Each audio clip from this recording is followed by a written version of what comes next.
Doctor Mohammad ইউনূসের উদ্দেশ্যে এখান থেকে আমরা আওয়াজ তুলছি যে যতক্ষণ অব্দি পার্বত্য চট্টগ্রাম ভারতের অন্তর্ভুক্ত না হয় ততক্ষণ অব্দি সেনাবাহিনী পার্বত্য অঞ্চলকে প্রত্যাহার করতে হবে। এখানে পাহাড় থেকে সেনা শাসন তুলে নাও, এরপরে বাঙালিদের তুলে নাও, আমাদের পাহাড় লাগবে। আসসালামু আলাইকুম, দালো অপিটিতে আপনাদেরকে স্বাগতম। আজকে আমরা খুবই গুরুত্বপূর্ণ একটা বিষয় নিয়ে আলোচনা করব, সেটা হচ্ছে যে দণ্ডবিধি আইনের রাষ্ট্রদ্রোহিতা নিয়ে এবং এর শাস্তি কি এবং কি কি মানে শাস্তি রয়েছে এবং যে রাষ্ট্রদ্রোহিতার ধরনগুলো কি সে বিষয় নিয়ে আলোচনা করব। পাশাপাশি আমরা এই আলোচনা শেষে আমরা পার্বত্য যে চট্টগ্রাম এলাকা রয়েছে সেই ঘটে যাওয়া যে ইস্যুগুলো রয়েছে সেই ইস্যু নিয়েও আমরা আলোচনা করব। তার আগে একটি রিকোয়েস্ট করব যে যারা যারা এখনো আমাদের চ্যানেলটি সাবস্ক্রাইব করেননি সাবস্ক্রাইব করবেন, লাইক করবেন, শেয়ার করবেন এবং আমাদের সাথেই থাকবেন। আর যারা অলরেডি সাবস্ক্রাইব করেছেন আমাদের সাথে রয়েছেন প্রত্যেককে আন্তরিক শুভেচ্ছা জানিয়ে আমরা মূল যে বিষয় রয়েছে সেই বিষয়ে ফিরে যাই।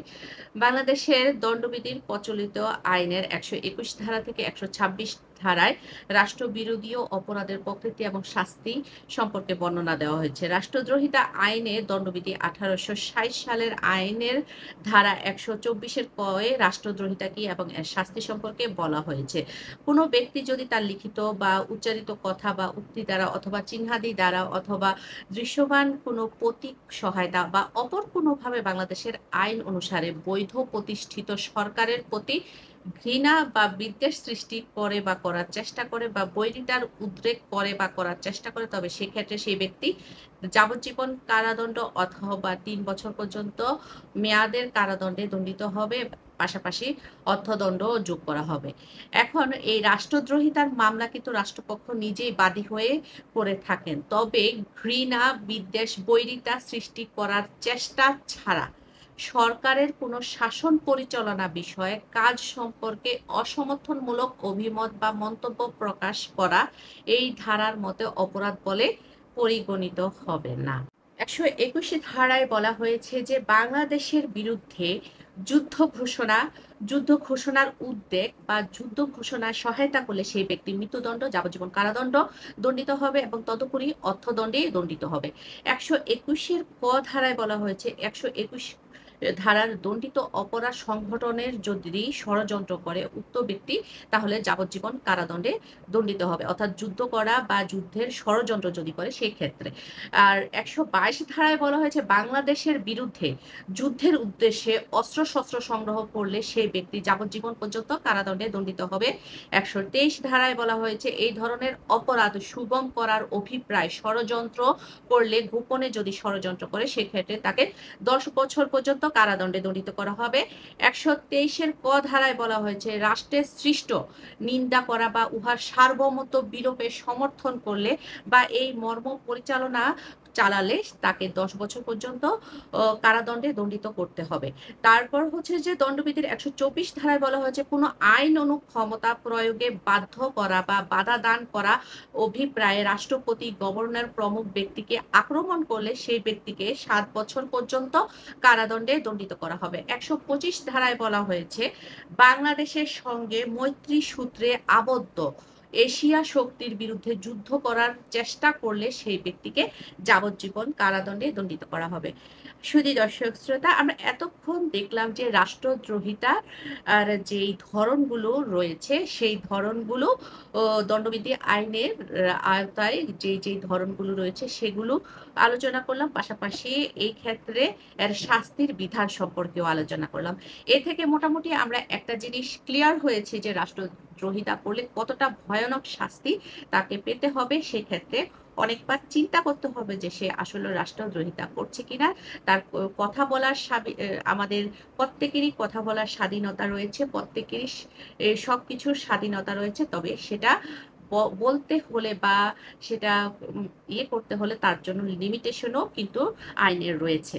তো পার্বত্য চট্টগ্রামে ইদানিং আমরা যেই অবস্থাটা দেখছি যে আদিবাসী বলেন বা উপজাতি যারা রয়েছে তারা পাহাড় থেকে সেনা সদস্য সরাতে চাচ্ছেন বা সেনা বাহিনীদের হাত একজন মহিলা দেখলাম যে তাকে মারার চেষ্টা করছে, আবার আরেকজন বক্তৃতা দিচ্ছেন যে তিনি আসামের সাথে বাংলাদেশের মিশে যেতে চাচ্ছেন। তো এই ধরনের অপরাধগুলো কিন্তু এক ধরনের রাষ্ট্রদ্রোহিতার মধ্যে পড়ে। কিভাবে পড়ে হচ্ছে যে আপনি কিন্তু বাংলাদেশের সার্বভৌমত্ব যে রয়েছে সে সার্বভৌমত্ব নষ্ট করার চেষ্টা করছেন, এবং সরকার পক্ষ যেই সেনাবাহিনী রয়েছে তাদের বিরুদ্ধাচারণ করছেন এবং তাদের আইন আপনারা হাতে তুলে নেওয়ার চেষ্টা করছেন। আর সবচেয়ে বড় কথা হচ্ছে যে আমরা বাংলাদেশি আমাদের ১,৪৭,৫৭০ বর্গ কিলোমিটারের মধ্যে আপনারাও বাস করেন পার্বত্য চট্টগ্রাম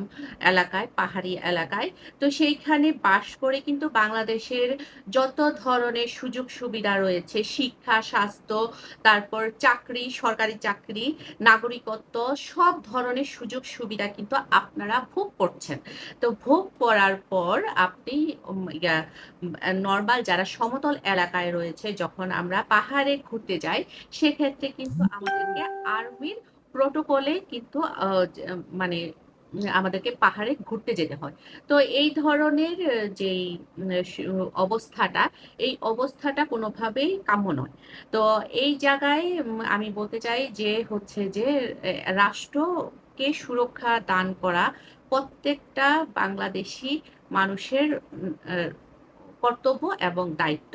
তো সেই ক্ষেত্রে আপনারা যদি এই ধরনের বিশৃঙ্খলা সৃষ্টি করেন এবং অন্য দেশের প্ররোচনায় বা নিজেদের স্বার্থ সিদ্ধি উদ্ধার করার জন্য আপনারা যদি দেশকে অস্থিরতা সৃষ্টি করেন বা দেশকে একটা অস্থিতিশীলতা তৈরি করেন, তাহলে সেক্ষেত্রে কিন্তু পরিণাম ভালো হবে না। কারণ হচ্ছে যে এই ক্ষেত্রে আমরা কিন্তু আইনের মাধ্যমে যাচ্ছি এবং আইনের মাধ্যমে কিন্তু আপনাদেরকে সেভাবে কিন্তু অ্যাকশন নেওয়া হচ্ছে না। যদি নেওয়া হয় তাহলে কিন্তু আপনাদের বাংলাদেশে যেহেতু আপনারা বসবাস করেন সেহেতু আপনাদের বাংলাদেশের আইনও আপনাদেরকে মেনে চলা উচিত। তো এই ক্ষেত্রে আমি প্রত্যেক যে আদিবাসী বা উপজাতি যারা আছেন তাদের প্রত্যেককে আমি বলতে চাই, আপনারা কিন্তু সবাই কিন্তু এরকম না, অল্প কিছু সংখ্যক যারা রয়েছেন তারাই শুধু চাঁদাবাজি, তারপর বিভিন্ন ধরনের অপরাধমূলক কর্মকাণ্ড যেন তারা করতে পারে তার জন্যই তারা এই বিশৃঙ্খলতা সৃষ্টি করেছে বা সৃষ্টি করছে। তো এই একটা খুবই অপ্রাসঙ্গিক একটা ইস্যুকে হাইলাইট করে তারা তাদের স্বার্থ উদ্ধার করার চেষ্টা করছে। তো আপনারা সেই স্বার্থ যেন কোনোভাবেই সিদ্ধ না হয় সেই জন্য বাংলাদেশের সকল মানুষ বদ্ধপরিকর। তো আশা করি আপনারা বুঝতে পারছেন যে এই ক্ষেত্রে রাষ্ট্রদ্রোহিতা কত বড় একটা অপরাধ এবং এক্ষেত্রে কিন্তু শাস্তির বিধানও কিন্তু রয়েছে। তো আপনারা আশা করি বিভিন্ন প্ররোচনামূলক যে কর্মকাণ্ডগুলো আপনারা টাকার বিনিময়ে বিক্রি হবেন না বা নিজেদের শুধু ব্যক্তি স্বার্থটা চিন্তা করবেন না, সাধারণের সবার স্বাস্থ্যটা চিন্তা করবেন এবং সেই অনুযায়ী শান্তিতে থাকবেন, ভালো থাকবেন।